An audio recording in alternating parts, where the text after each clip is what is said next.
So from a training point of view, horses are athletes. They have to work, and just like we do, we get sore, right? Mm-hmm. When we compete or we work. But if we keep getting tighter and tighter and tighter, if we ignore the pain too long, pretty soon you lose the movement.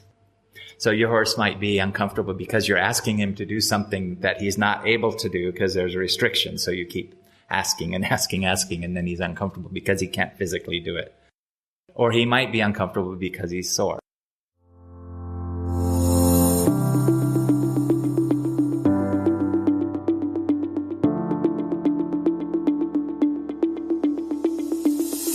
Hello everyone and welcome to this new episode of The Modern Rider, the first Equestrian podcast that brings together the sport and horsemanship.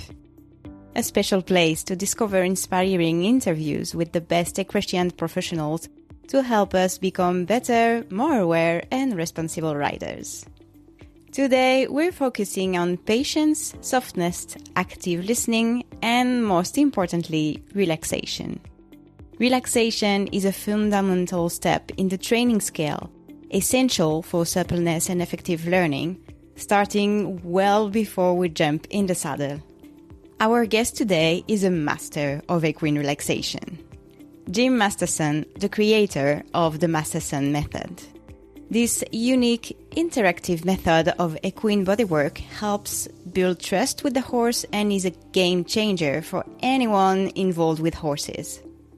Jim's journey began in 1998 on the US hunter-jumper show circuit, where he discovered how horses responded to physical therapy. By learning to trust these cues, he developed a method that helps horses release tension, enhancing their performance and building trust. From 2004 to 2013, Jim worked with top competitors in prestigious events, including the USEF series and FEI Grand Prix, and supported the US endurance team at multiple World Equestrian Games and Championships. Since 2006, Jim has taught over 10,000 horses owners and trained more than 500 certified practitioners in 20 countries. His book and DVD, Beyond Horses Massage, has sold over 70,000 copies worldwide. In a few words, Jim's mission is to bring the benefits of his techniques to every horses. In this episode, recorded just before his demo at Beatrice Ferrer-Salat's dressage stable last April, Jim shares his journey, tips and discoveries. So turn on the volume and get comfortable to listen to this exciting new interview. Hey, Jim, thank you very much for accepting my invitation to talk with me in this podcast. It's You're a pleasure. Welcome. So as I told you a little bit before, I'm really happy to have you today because I believe that what you're teaching can help a lot of people, owners, but even professionals, like to recognize sometimes signs on the horse behavior and how we can listen to them a little bit better. Yeah. So yeah, I'm really glad. Thank you again. You're welcome. I'm always happy to share it. I'm glad. So just to start to know a little bit more your equestrian past, can you explain a bit how horses came into your life and how come you're here now with the Masterson Method? Yeah. Okay. Well, I was around horses when I was a child, like many people, we had our family horse and then had a pony. And then my father was a pilot. So we ended up traveling a lot and moving around a lot. So I didn't have horses for a long time, but, I got back into horses in, I think it was 1995. The town I live in Iowa in the States had a show barn, hunter jumper barn.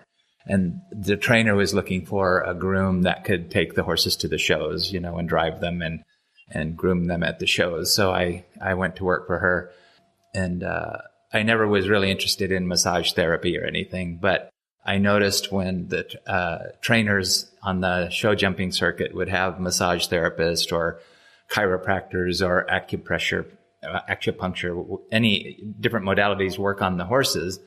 I noticed there were certain changes in behavior of the horse while they were working on the horse. And sometimes it would be a subtle change in the behavior, like the horse might change its breathing, or the lips might twitch or something, or it might blink. And then often I noticed when they relaxed, they would lick and chew. So I was interested in that, in the horse's behavior, and during the process of having this, what I call body work done, which is in just a generic term. But there were a couple of things that kind of got that I took notice of. There was an old horse chiropractor from New Zealand who used to work on the horses on the show circuit where we were showing.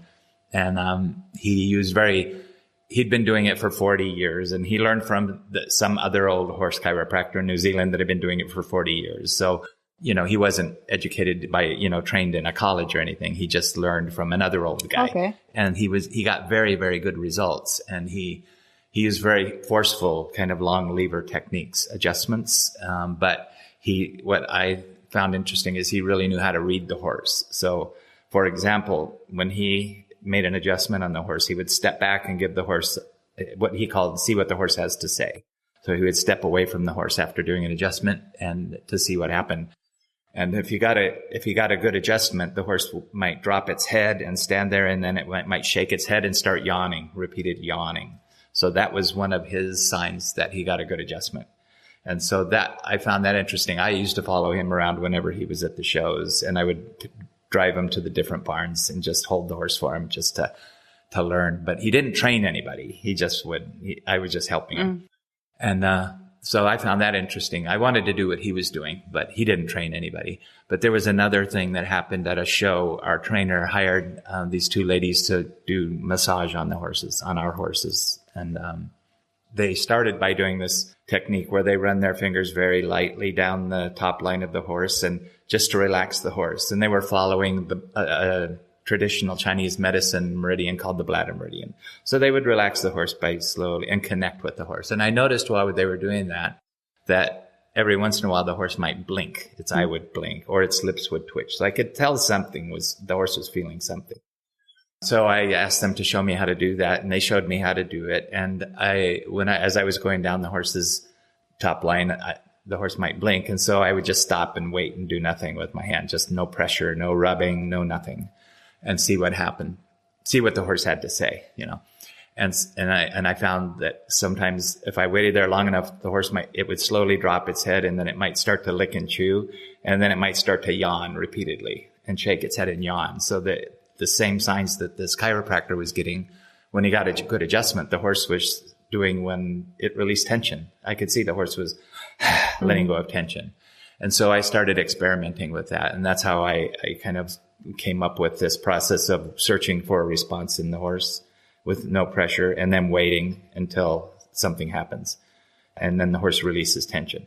So, I could see the horse release tension because after that it was very relaxed. So I started to add movement into some of the techniques. So for example, I would start up at the horse's poll at the head, and I put my hand on the nose and put my finger up there and find a blink, and then gently wiggle the horse's nose side to side. And then it was relaxed movement. And then the horse would start to yawn, and it would shake his head and it would start to yawn. So it was releasing tension in that joint by just asking for a relaxed movement. When this chiropractor would do an adjustment for the atlas and for the neck, vertebra of the neck, he would get the horse's head around to the side and get it relaxed, and then he'd push real hard, and you'd hear 5 pops. And then he'd step back to see what the horse had to say, and it'd start yawning. So I just took what he was doing, and I took away the pressure and just do the relaxed movement down each vertebra of the neck. And as I'm going down the neck, if my fingers are on an area where the horse tenses and pulls away, if I softened my hands, the horse would soften, and then it would release tension and start to yawn. And then when I go back and go over that area again, it was moving. So I could tell that it was working. The one area of the neck where when I asked it to move, relax, the horse would tense, and I softened my hands, and then the horse would lick and chew or yawn. And then when I go back over that area, there's movement there. So I knew it was working. It was improving movement. So it developed into this method of what I call body work. It's not really massage. It's not really chiropractic. It's somewhere in the middle. So where you read what the horse is telling you as you're doing it, and you feel what the horse is telling you as you're doing it. And it turned out it was very effective. And I know it was effective because I worked on a lot of show horses, and they don't hire you to come back if it doesn't work, you know. You can know all the muscles in the horse's body, and if there's no improvement, they're not going to call you back to work on the horse again. So I was able to make a living doing that for about 9 years. And then people wanted to learn it, so I started teaching it. So that's how. Did you, when you started, already had great knowledge of horse anatomy, or? Zero. That's right. Okay. Yeah. How did you learn? Well, I listened to this guy, the chiropractor, and he would talk about the importance of the atlas, this junction here, the pole and atlas. And then he put a lot of attention on the neck, shoulder, withers junction, where the four limbs join the body underneath the scapula. And then the hind end at the sacroiliac and lumbosacral junction. So he focused on those areas, and then everything in between also. So that was my start, you know, the pole and the atlas. And then I would get a book and see what the anatomy was. And, and just learn the anatomy as I went along. Okay, that's interesting because, as you say, like when you mentioned bodywork, like to say, I think it's just like to give it a name.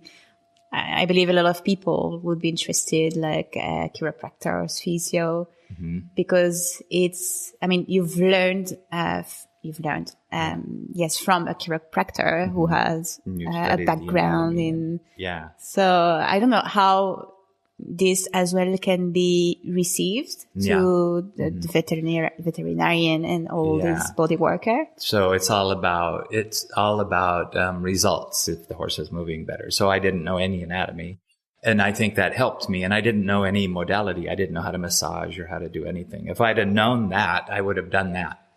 I wouldn't have listened to the horse. I wouldn't have paid attention to what was going on with the horse. So those few key things that I learned from this guy, this whole chiropractor, I don't know, he's old now, but anyways, that I learned from him just watching and asking some questions. And he didn't share a lot, but he would say a few key things that made sense to me. And so I think if I had already known a lot of stuff, it would have gotten in the way of paying attention to what the horse is saying. Sure. So that's, I think, what helped. And then having patience to wait to see what's going to happen with the horse. Once you know what to look for in the responses of the horse, these changes in behavior, I call them responses to touch. Once you know what to look for, then it helps you step back and wait to see what the horse has to say. After you do something, you step back to see what the horse has to say. So you start paying attention to what the horse is telling you during the body work, and you don't pay attention to what you've probably been trained to do in a book somewhere, in some other modality. You know what I mean? So that helped a lot, to be uneducated.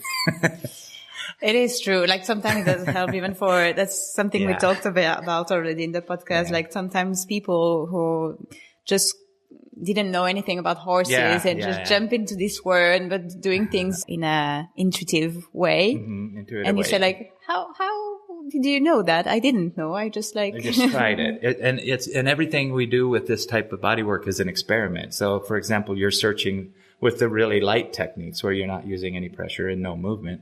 You're searching with your hand for a response from the horse. And then when you get a response, you stay there and do nothing and see what happens until you get a release, which is a larger response, is a sign of release. So it's all an experiment. Once you know what to look for, you're just applying it and then wait and see what the horse has to say about it. And then the movement techniques is the same. It's the same thing. You're just asking for a relaxed movement as you go through different parts of the body. And then if the horse braces or tenses against you, you have to soften. So you can't hurt the horse. That's the other thing people worry about. Like, how can you do something to the horse that you don't know what you're doing and not hurt the horse? Well, because you're not using any force or pressure. So you can't hurt the horse.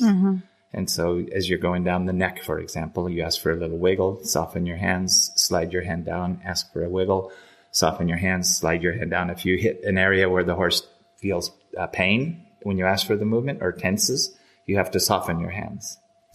Okay. And that's what allows the horse to release the tension. And then you continue on through it. So it's all an experiment. Would this be the main difference of the other kind of bodywork as chiropractor or osteopaths, for example, would be, I mean, as you said, like that you can't really hurt the horse. Would this be the main difference between? That would be a big difference because you're not forcing anything. You're using no force. And the horse tells you where the tension is by bracing. So if the horse all of a sudden becomes uncomfortable and tenses, then wherever your hands are, whatever you're asking the movement, that's where the problem is. And if you soften your hands, then the horse releases some of that. That's it. I mean, it's so interactive with the horse. It's not just something you do to the horse, you do it with the horse. Exactly. And how would you explain this connection? Because like the relaxation and all this way of processing of the horse, which is, if I'm right, part of the nervous system. What's the connection then between the body work and the nervous system? Oh, for me, I could tell right away that there was a part of the horse's nervous system that holds on to tension in the body. If there's tension in the body, then the horse is holding on to it, right? And there's a part that releases the tension. So if you're doing, for example, the bladder meridian, and you find the horse, you run with no pressure, you run your fingers down and you're watching the horse's eye and he blinks. So you wait there and do nothing. And then if you wait there long enough and light enough, you see the horse's head start to drop, and then it shows you a big response. It releases tension. So there's part of the nervous system that's releasing tension, and there's part that's holding on to tension. And then when I started doing, I do more studying on what's going on, I learned that there's the sympathetic nervous system is the fight or flight part. And then there's the parasympathetic, which is the rest and regenerate part of the nervous system. So the horse's there's a certain level of sympathetic activity the horse uses to protect itself when it's in pain, when it's sore or in pain, or in the wild, For example, in the wild, if the horse starts to become sore, he doesn't start immediately dragging his toe in the ground, because then he becomes a target for a predator. So there's a certain level of sympathetic activity that the horse is protecting itself with all the time. And then there's that parasympathetic part, which releases the tension. And I can go into it a little farther if you want. Yes. So, if you don't mind. So Dr. Stephen Peters, he has a book called Evidence-Based Horsemanship. He's a neuroscientist, but he's also a horseman. And so he's studied the horse's brain. He's done lots of brain dissections and MRIs and things of horses. I don't think he does MRIs because the horse won't stand still long enough. But anyways, he explains how if you're training the horse in the sympathetic part of the nervous system, the fight or flight, it's not learning as well if it's in the parasympathetic part of the nervous system. So when you train a horse gently, and you give the horse a chance to figure out what you want, to learn what you want, then it stays in the brain and it learns better. If you just train the horse out of pushing it, and finally the horse figures out how to get away from the pressure, then that's not as effective as allowing the horse time to learn, to figure something out. So it doesn't learn well in the sympathetic state, in the fight or flight part of the nervous system, when it's running around and panicking. Okay. It learns when it's in the parasympathetic. And so when I started doing clinics with Dr. Peters and Mark Rashid, who's a horse trainer, they got together and they explained how you need to stimulate the horse's curiosity, not to stimulate its fear. Just get it curious about something. And then you let it figure out what it is that you want it to learn. So you just give a little bit of sympathetic stimulus to make it curious, and then you let it figure out what you want it to learn, as opposed to pushing until the horse figures out how to get away from it. And then he releases. Yeah. Because I'm thinking, one of the first thing you learn when you want a horse to start going on the hand, for example, and you want him to have a certain shape. Then you hold on your hand until the horse understands and stop pushing and stays here. Right. What would this be? So I guess you need a little bit of sympathetic input to get the horse to do something, right? So you have to ask for something. So you have to ask for something. So you're stimulating the sympathetic nervous system a little bit, and then you soften there once he gets that. So you need a little bit of sympathetic arousal, they call it, and then you let the horse figure out, and then it goes into the parasympathetic, and then it learns what you wanted. And he studies it in the brain. The brain dendrites and things grow, as opposed to immediately taking the whip and making the horse do something until it finally drops its head a little bit and you stop whipping it. Well, then he didn't really learn what you were asking him to learn. All he learned was what to do to get away from the pressure. Okay. So it's it's just a similar thing, but it's a little more subtle application. Does that make sense? That's why I was thinking it's quite subtle. Subtle, yeah. And when you do that in small steps like that, the horse learns it. It's a deeper learning. It's more embedded in its brain. Okay. And he studies the brain. The actual dendrites grow more when you just do in more subtle training like that. Okay. But where I was going with that, with the body work, is it's the same similar thing. So when you're running your fingers, let's say you're doing the bladder meridian, you run your fingers very lightly down, and you go over an area where the horse has some discomfort. It'll blink or something. So you just got a little bit of sympathetic awareness in the horse, because they block out pain and discomfort in order to survive. They use a sympathetic nervous system to block out the pain. And if you don't put any pressure on it, they can't block it out. If you push on it, they can block it out internally. You know what I mean? Blocking it out. Yes. Yeah. So if you push on it, they can block it out, unless it's extremely sore, in which case they'll react. But if you're pushing, they can just ignore it. But if you go so light that they can't ignore it, and you watch for a subtle sign in the horse, like the blink or the lips to twitch, then he's feeling it. And if you wait there and put no pressure on, he'll go from that little bit of sympathetic, which is blinking, to, if you wait long enough, his nervous system will relax and let the tension go on its own. So. And if I'm right, it's something that between horses, they're doing between them, because sometimes you can observe like two horses having that kind of communication. They're using their meditating together. Yeah. Because their body language is so subtle, we don't even see it, some of the things, and one horse over here will take a deep breath and rest his leg. And then this horse over here will take a deep breath and rest his leg, for example. So, but once you start looking for even these subtle signs in the horse, these subtle changes in behavior, then you start paying more attention to your horse in general. And you don't just ignore what he's telling you in training, in body work, in anything. So it's just they just start to pay more attention to what the horse is saying with their body language once you learn what to look for. Just a few simple things. Yeah, the main thing of this method is like looking at the horse too, right? Mm-hmm. Yeah, including the horse, rather than looking at the larger things. Like the horse finally got his lead change. Yes. And you're starting with more subtle things. So. Mm-hmm. Did you learn something? Well, how to ask this? Did discovering all of this helped you understand something about your own self? I don't know. I just wondering, is it something that... Well, it does make you quiet down a little bit. It's almost like meditating when you're doing the bladder meridian with the horse, because it quiets people's minds down. I'll keep using the bladder meridian as an example. So you're running your fingers very lightly over the horse, and you're watching the horse assign a response from the horse. You stop thinking pretty soon. Yeah, you have to be more conscious. Yeah, you're a lot more conscious and aware.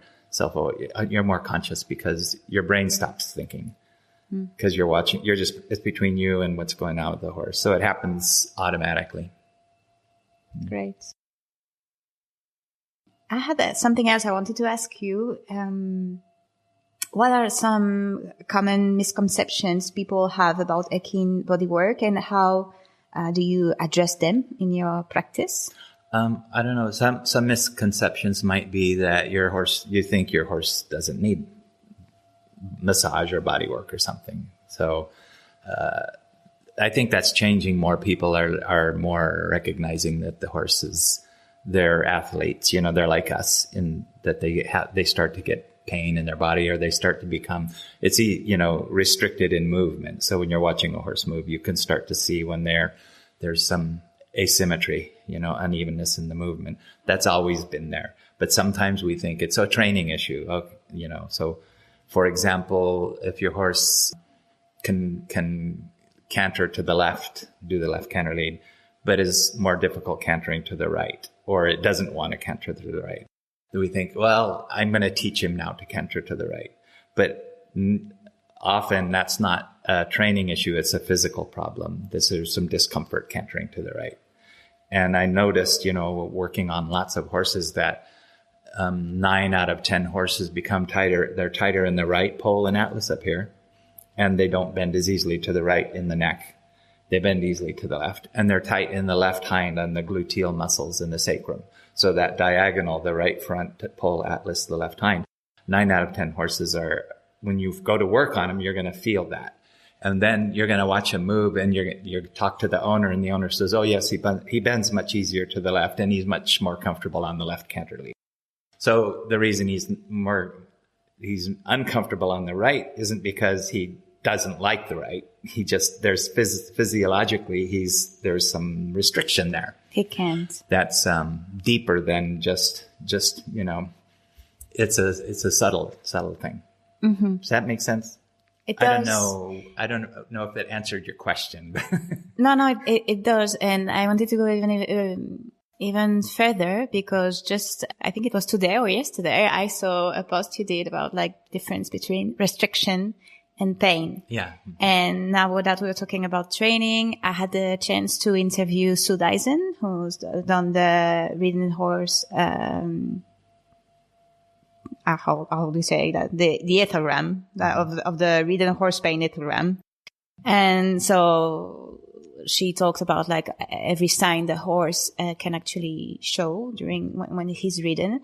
And even now it's a big thing mostly in the dressage world, where everybody sees signs of the horse discomforts, which brings a lot of questions around what it is actually, because we don't actually know what's going on. We can say, is it in pain, or is it just discomfort because there's a restriction there? Right. Could you explain a bit more? Well, yeah, I can talk about it from the point of view of doing the body work. I know that from working on horses that there's a distinction for me between pain and restriction. So, for example, if you put a saddle on the horse that doesn't fit the horse properly, and the horse's back is going to become sore, and you're going to palpate and push, and the horse is going to react. If you put a lot of pressure, he'll say, ouch. If you leave the saddle on long enough, pretty soon you're going to get no reaction. There's just going to be restriction. Okay. So the horse's back is sore, for example, and the muscles get tighter and tighter and tighter, and there's pain. At some point, there's no more pain. They don't feel the pain anymore, but there's no movement. So that's the restriction. So At first you'll have the pain, and then if you don't do something to remedy the pain, then pretty soon everything's going to tighten up, and you'll get no movement in the skeleton because all the muscles are tight. Okay. And the nerves might have become, deadened, So for me, the value of knowing the pain and restriction is if I palpate a horse and put pressure and he says, ouch, something's causing that right now. So if you can find out what's causing it, then you won't end up with restriction. Okay. And then, so from the bodywork point of view, that's what's helpful for me to know the distinction between pain and restriction. Pain, something's causing it right now. Restriction, that means something has happened over time, or maybe an injury a long time ago. There's a time element to the restriction. Okay, so the response of the... You can avoid the restriction if you deal with the pain first. So from a training point of view, horses are athletes. They have to work, and just like we do, we get sore, right? When we compete or we work. But if we keep getting tighter and tighter and tighter, if we ignore the pain too long, pretty soon you lose the movement. So your horse might be uncomfortable because you're asking him to do something that he's not able to do because there's a restriction. So you keep asking and asking, and then he's uncomfortable because he can't physically do it. Okay. Or he might be uncomfortable because he's sore. As well. Yeah, as well. Mm-hmm. Okay. So as well, it's subtle. I mean, if you don't have this eye to really recognize what's the horse showing. The first thing is to recognize that when your horse is in training, and the muscles get tighter and tighter and tighter, you need to go back and loosen them up with regular massage or body work or whatever. If you keep just working the horse, then pretty soon he's going to lose the mobility. The muscles get shorter. And so just like a human athlete, you need to, after working, you need to go back and do a massage or some type of body work to get the muscles keep them flexible and supple. And I think that's what's missing in a lot of sports is the horse can do certain movements over and over and over again, but they only can do those short movements. They can't stay completely flexible because we don't recognize that like when we get sore, we can do something about it. When the horse gets sore, all he can do is misbehave to tell us. And so, exactly. And is there anything that we as owners or riders that we can do, for example, before or after riding that could be accessible for everyone? Yeah, well, that's the thing. That's why the thing about this method of bodywork that we do is that we can teach it to people. It's learnable. I learned it, and I didn't have any education in any kind of therapy. So, that's what we do is we teach horse owners how to do this type of body work so they can they can recognize when their horse becomes sore or they can help it themselves. They can loosen the horse themselves. So it's very learnable. You just have to learn what to look for in the horse and learn some simple basic techniques and how to get the horse to release tension. And then you just go from there. Because sometimes we are lazy people. Yeah. That's So that was one of my advantages because I was lazy enough to wait and see what the horse would do. So I was uneducated and lazy. That was very helpful for me. No, because it's true. Sometimes I already have to do so much thing that I don't have time to prepare my horse, because I believe that a lot of people would say body work, so that we obviously picture. I mean, obviously, I believe a lot of people will think, would picture something really complicated or that would take a lot of time. Or that you might hurt your horse, that you have to know a lot of anatomy and you have to know a lot. So to do just basic, you don't have to know any anatomy to start with the bladder meridian. All you have to know is what to look for in the horse and what level of pressure to use, which is almost no pressure. So it makes it very learnable. And something you can do a little bit every day with your horse. Okay. What would be the first thing you recommend to your advice to someone to learn it, start learning this? Yes, or in general, even as an introduction, Well, on our website we have we have a YouTube channel with lots of that. You can go on our website and learn how to do the bladder meridian just on the website, because it's so easy to do and it's so effective. And then if you want to learn more, then you get the book and the DVD, or you come to a weekend course. But you can learn a lot on our website just watching the YouTube videos. More than just the bladder meridian, some of the movement techniques. And because I want to share it and get people out there just trying it, and then they learn if they like it. Oh, this is helping my horse, then I can come and learn more. Rather than try to sell people something that they're not going to use or that's not going to be helpful for them. But if there's something they can experiment just right now, I mean, not they're listening to the podcast, they're on their way to the stable, and they're going there and they're going to put the saddle on. Is there something they can experience? Maybe, as you said, like going through the horse body, that maybe they can have a first feel of what you're saying. Yeah. What would be?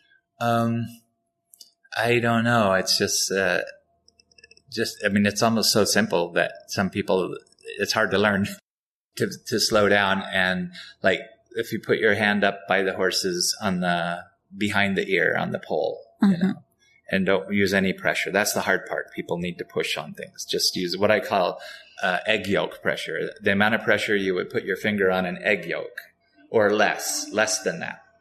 Actually, the first level of pressure I call air gap. It's not even touching. Just barely touching the hair. Put your hand up there with your fingers and just barely touch the hair. If your horse pulls his head away, then he's got tension and there's pull. So if your horse pulls his head away, don't start there. Start farther down the neck. But just run your fingers really slowly down just off the top line of the horse with air gap and watch his eye and see what happens. And if he blinks, just stay there and wait. You might have to wait 10 seconds or you might have to wait 30 seconds to just see what happens. You can do this anywhere on the horse's body, on his back, on his rump, anywhere. But just run your fingers very lightly without touching and watch the horse's eyes and lips and see if he tells you anything. And that's the best first step. Okay. And if the horse releases something, he'll tell you with a larger response, like he'll lick and chew, he'll yawn, he might shake his head because he's feeling some sensation, and just see what your horse does. It's an experiment. And I believe we all experienced this once in our lifetime, like you're doing something, you're grooming it, and the horse by itself starts like shaking his head, but we don't read this at the time. It's just like, okay, he's shaking his head. Well, some horses, when you're grooming them, with a curry brush, they start yawning. And we think, oh, that's cute. He's yawning. Yes. But he's yawning for a reason. Or he's licking and chewing for a reason. Or they do everything for a reason, Exactly. And as I told you, like, I had this experience, but I really like listening to you because it makes sense to a lot of things that I could have experienced with my own horses or when I used to groom. Because I remember like once particularly that it was like so, I didn't know what to do. So I just stopped. Like I was putting on the saddle of one of the mare we had. And I mean, she used to be really sensitive with the girth. That was quite of a thing with her. We had her check and everything, but we couldn't find anything. We said, okay, well, that would be emotional maybe. And I was going to put the girth. I mean, we used to put just like the first, really, really gently. But I don't know. I felt like kind of something. I checked her and she was actually like chewing and you could see something was happening. So I stayed here for a couple of minutes saying, okay, till I think if I remember at the end, she shook her head or something like this. And I carried on, but I said like, okay, something happened. She's feeling something there, yes. Right? So where your hand is, she's feeling something and she's telling you with a change in her behavior. So a response is any change in behavior that correlates with what you're doing with your hand. So if you're doing something with your hand and your horse does something, then there's a reason it's feeling something where your hand is. No matter what it's doing, if it does something, a change in behavior that correlates with what you're doing is a response. It means the horse is telling you something, is feeling something there. Exactly. Another thing about the girthiness, often horses girthy. There can be a lot of reasons a horse is girthy, but sometimes it's sore front feet. When their feet get sore, these muscles here get tight. And so they become girthy. But we often associate it with the saddle or something else.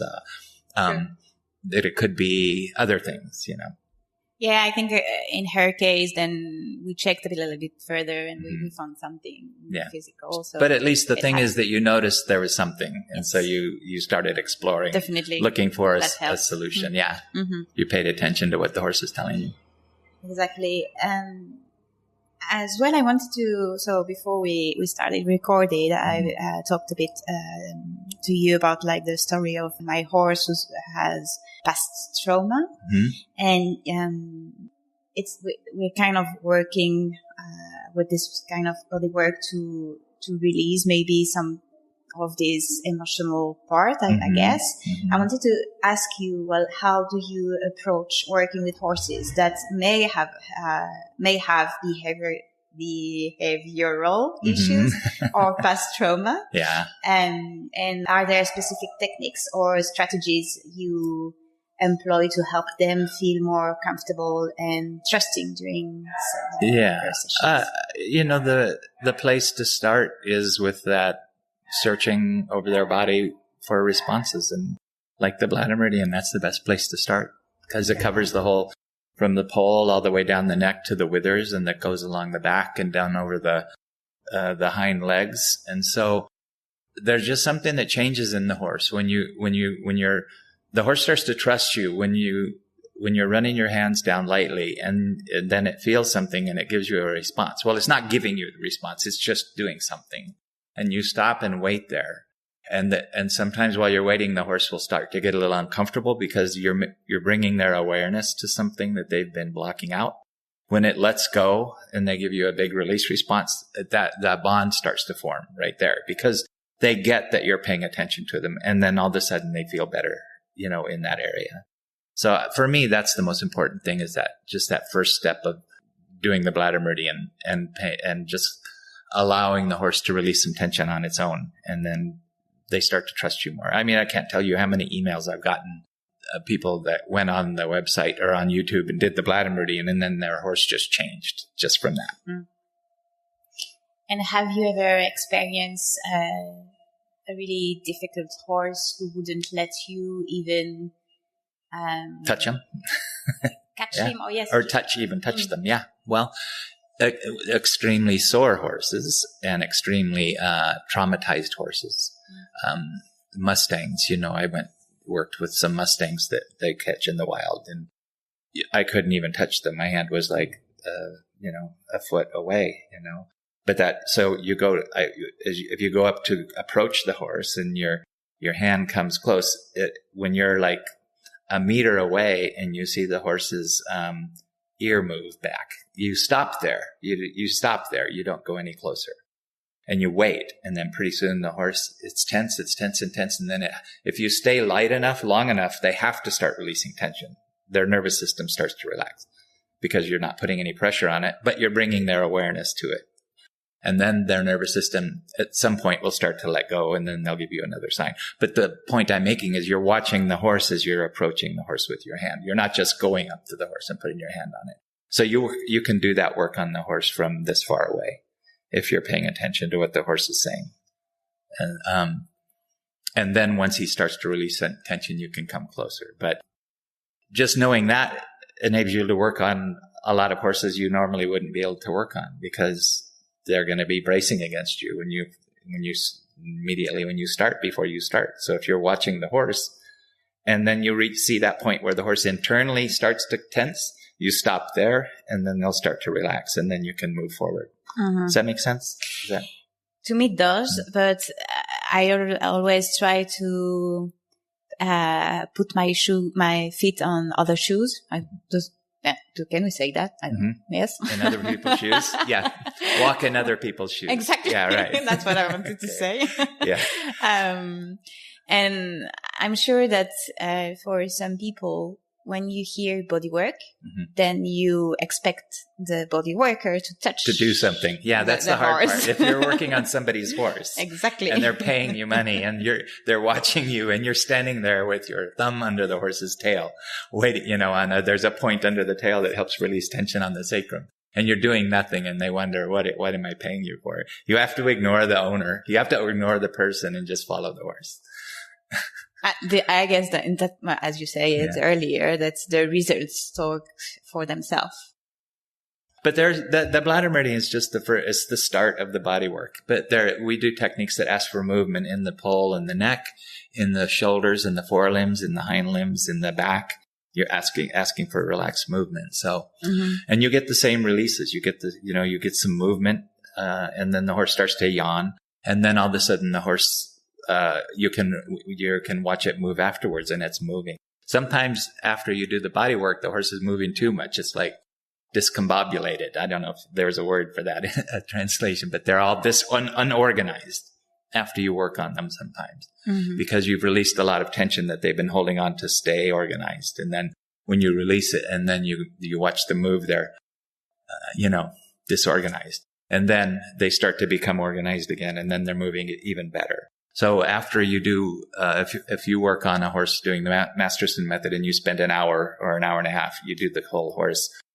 Sometimes it needs a day off. Sometimes it needs 2 days off. And sometimes it needs 3 days off, depending on how much tension there was in the horse and how much it's released. So you don't work on the horse and then just get on and ride it. You work on the horse, you get it to release everything because you're working with the nervous systems, releasing the tension. And then you have to allow the horse's nervous system to get process the changes that you've made in the body. So that takes a day or two sometimes. Okay. But you can do a little bit every day, but you can't do the whole horse every day because that's way too much for the horse to handle. And after a few sessions, maybe even one, depending on the horse, does the horse start to understand how he can himself release tension, release tension for himself? Yeah, every horse is different. So some horses, the minute you walk into the stable, they start yawning and they drop their head and they start relaxing. And other horses, they don't. Other horses, because they're all different. Their personalities are different. Their history is different. Some horses, every time you go to work on them, they're like this. And then once you start working on them, they start letting go. But it just depends on the horse.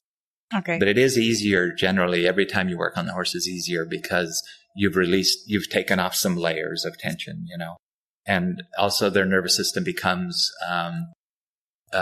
conditioned to release tension more easily the more you work on them.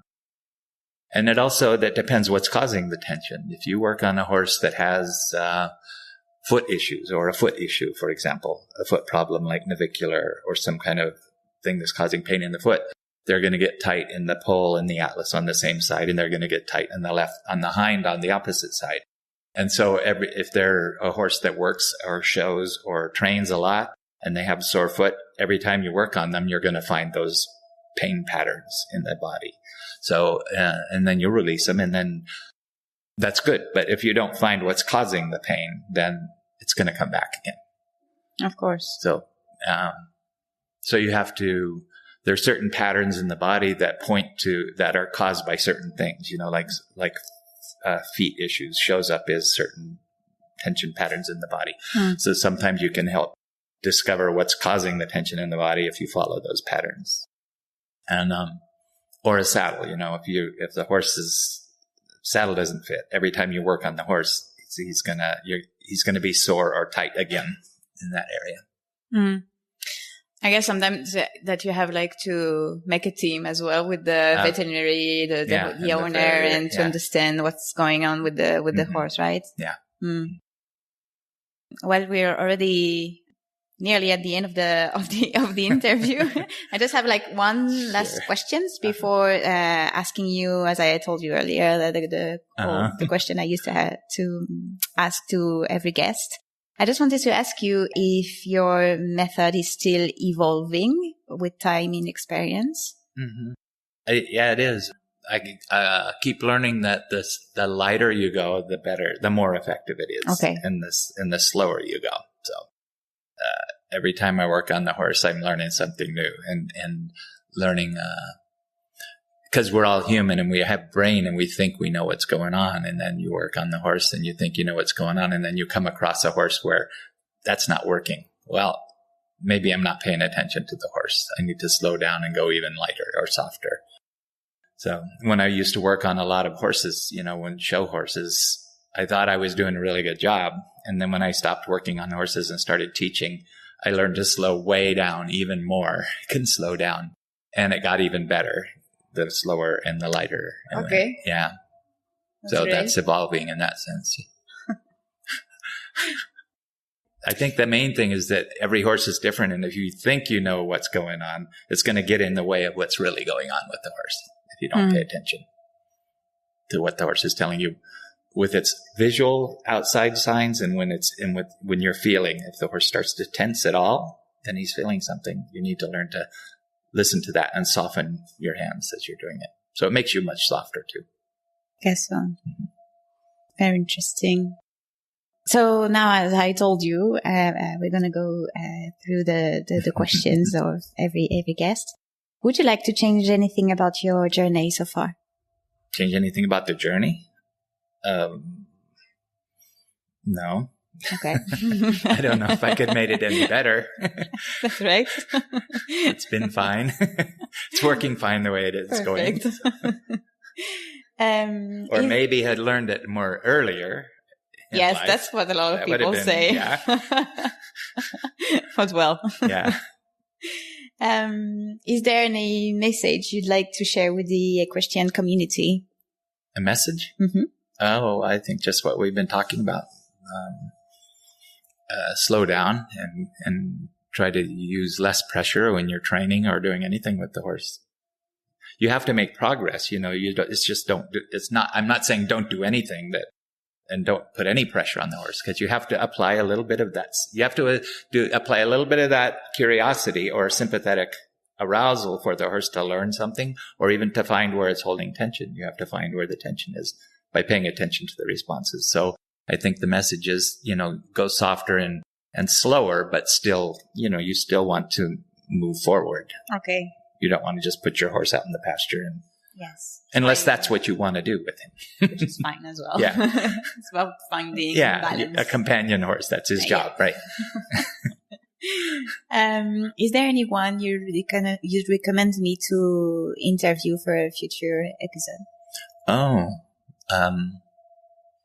Well, the two people I work with a lot, Dr.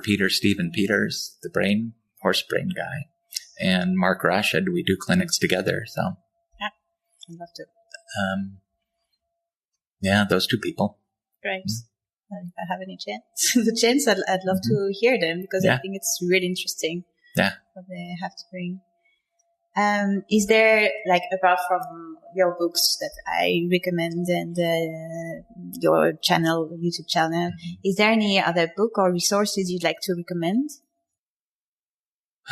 Well, Mark's books are good. Mark Rashid's, they're stories. It's not instructional. He tells stories and you learn from the stories. But if you're interested in biomechanics or, the horse's movement, but that book's not in print anymore. The Horse's Muscles in Motion by Sarah Wick. It's a really good book. It's not a long one, but it's really good for just a basic understanding of how the horse's body moves and how it works together. And it's not complicated. I mean, it's not a big, thick book. If you can find it, it's called The Horse's Muscles in Motion. Maybe in second hand. Maybe. Yeah, maybe. Last one. Okay.